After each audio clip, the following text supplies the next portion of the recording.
It's 105.5 WDHA. It may be a Sunday morning in February, but we're talking baseball right now. My guest this morning has a unique job in that from the moment his day starts, he has to be perfect. And as his workday goes on, he has to get better. Longtime Major League Baseball umpire Phil Cuzzi, good morning and welcome. Good morning, Jim. Thank you for having me. You're very welcome. So you're in Yankee Stadium, you're watching a game, you're looking at the umpires and you say, that looks like fun. How hard could it be? So how hard is umpiring? Let me ask you that. Hard. It is hard, but that's exactly the way it started. You know, my first job out of college was I was a school teacher in Union, New Jersey, and I loved it. I was in a great school system, really enjoyed it, and but I just wanted something more. I felt like I didn't want to always have a summer job, and then as it turns out, my job is during the summer.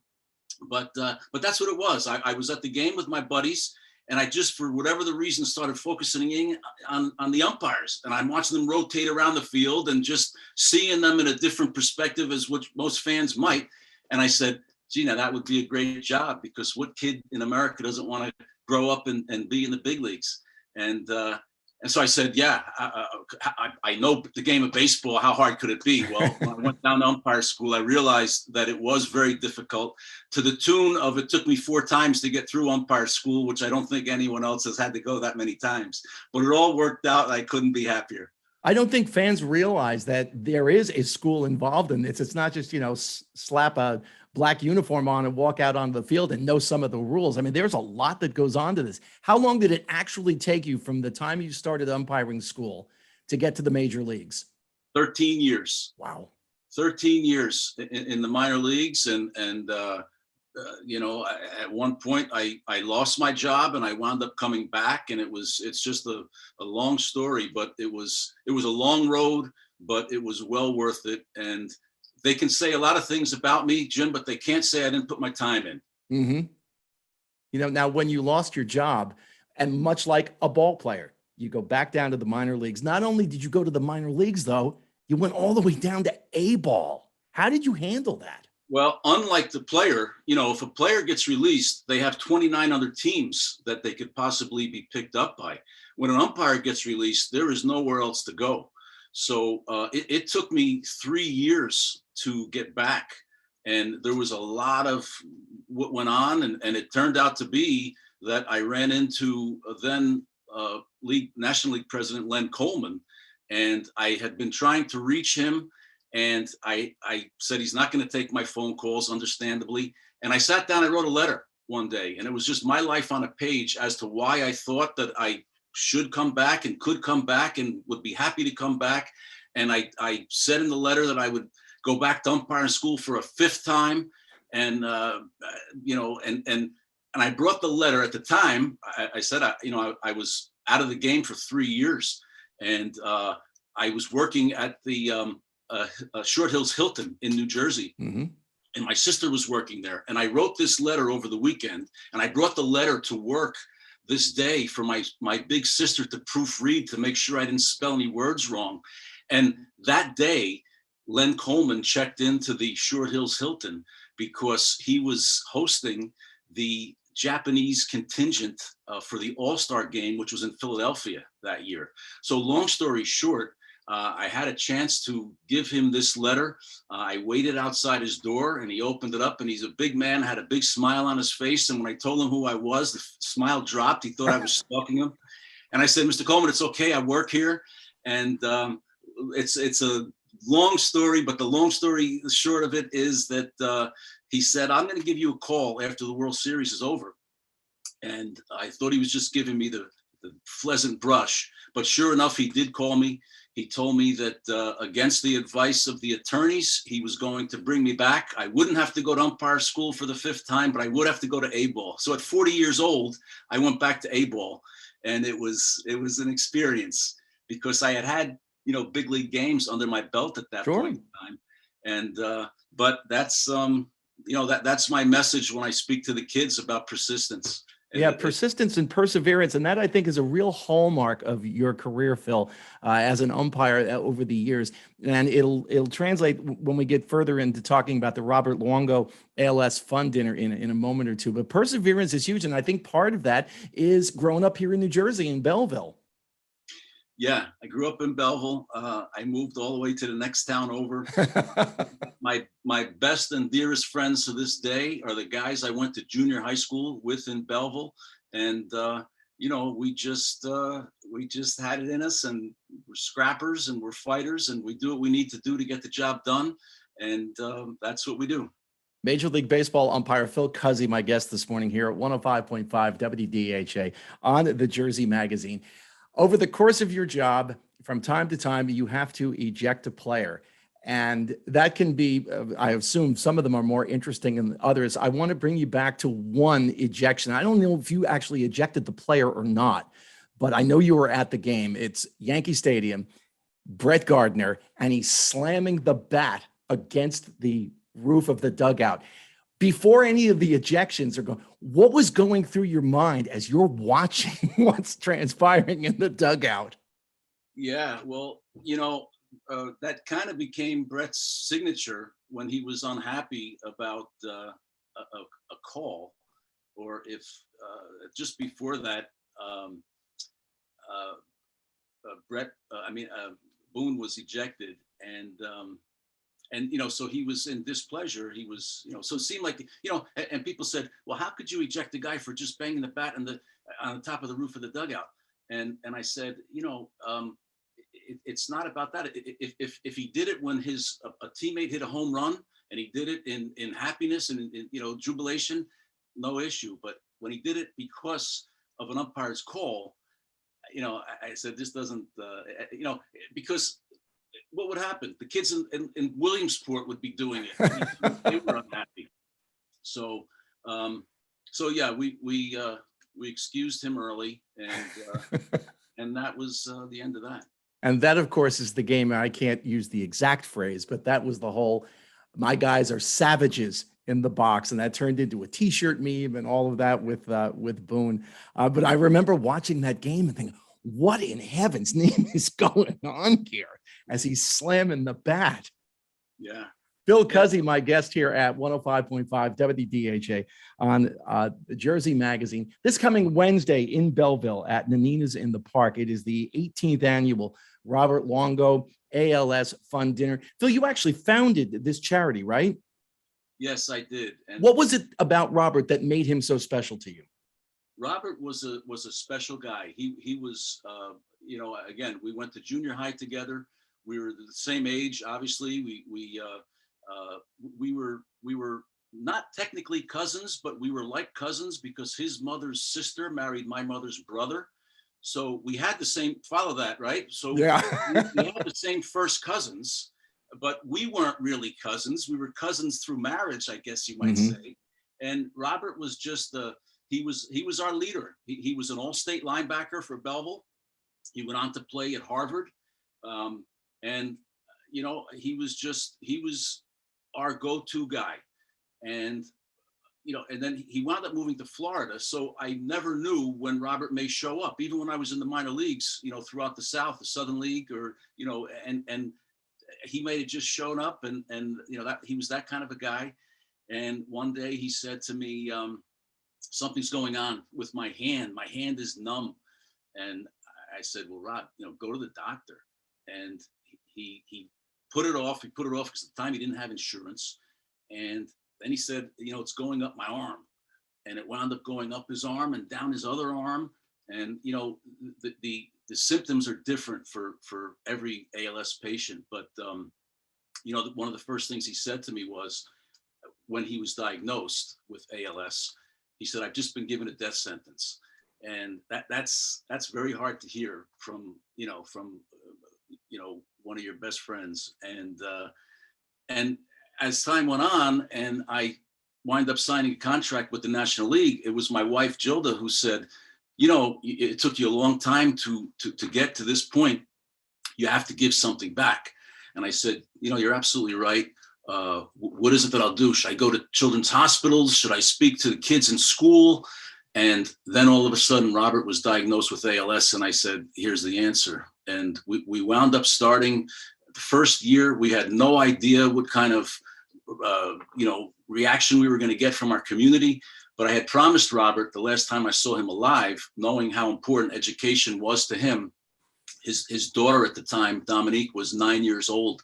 And I promised him that he would never have to worry about Dominique's education. We would raise the money. I would tap into our community, our Belleville community, and Nutley and the surrounding towns. And I would tap into the baseball community, and we'd raise whatever we had to do to send her to any college that she wanted to go.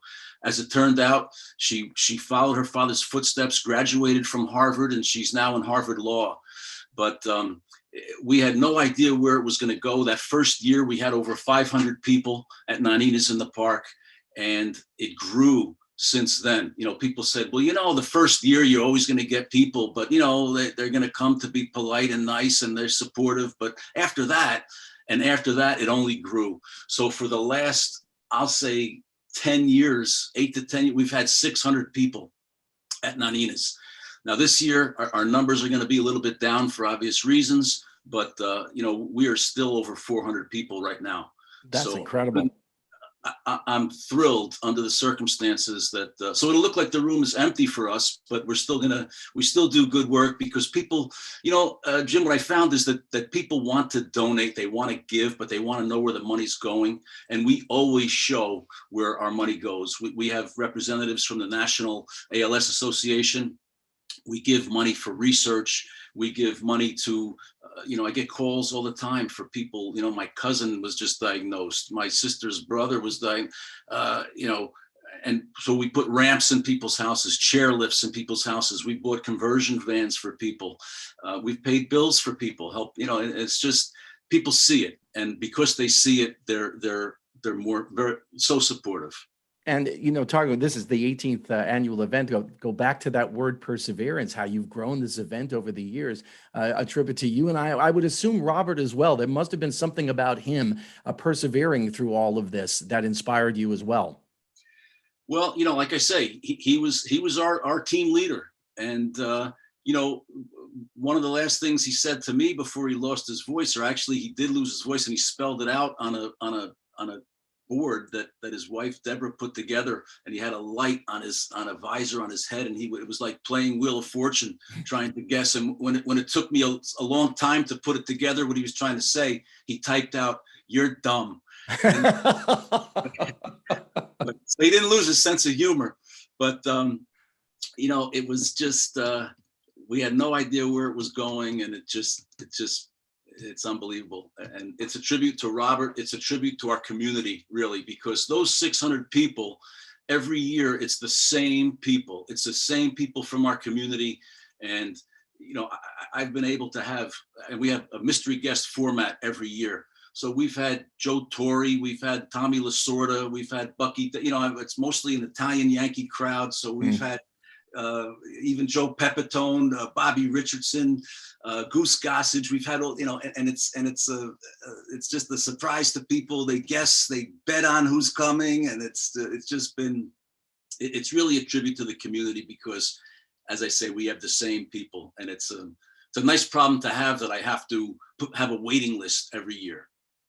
Major League Baseball umpire Phil Cuzzi, my guest this morning on the Jersey Magazine. This Wednesday night at Nanina's in the Park in Belleville, it's the Robert Luongo ALS Fund Dinner, the 18th annual one. You have a virtual component to this year as well. In fact, the live auction is already going on, and I saw an item in there that brought back some memories. He followed me by a couple of years, but I spent 2 years working in the front office of the Newark Bears, and I saw a Rickey Henderson Newark Bears hat, and I saw the Rip and Rupert logo on it, and just brought back some wonderful memories. Yeah, as I remember, that hat was one of the first items that was bid on, and we have other Rickey Henderson items in there, but believe it or not, the Newark Bear hat was one of the first items that was bid. As you said, the silent auction is still going on. It'll go on until the day of the event, which is Wednesday. And we do have a live stream for people that can't make it, because we've attracted people from across the country. And when I go through the list of people that are bidding, We have people in California, New Mexico, Chicago. So those people and anyone can go to our website in order to get that link. It will send it out the day of, but our website is wefight.als.org. And the information will be there to get the link. And I encourage people to get the link because we are really sold out at Nonina's. So to come live, it's going to be very difficult.